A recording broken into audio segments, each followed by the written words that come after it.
Hey, it's Brett Jackson with Heartland Turf. I'm making some rounds today and I'm noticing that it is pretty warm out, and this is right on the heels of lots of rain that we've had. And what that means is we're going to start seeing quite a bit of turf disease popping up in these nice green yards that most of you currently have right now.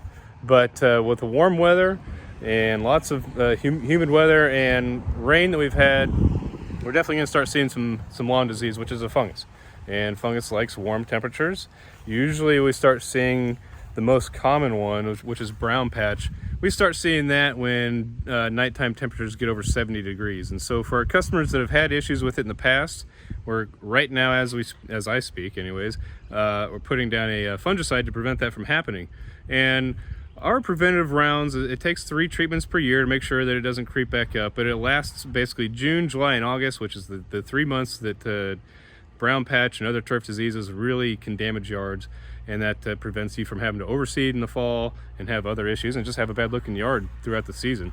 So if you have any questions, if you want any help with trying to prevent fungus in your yard, give us a call. Thanks.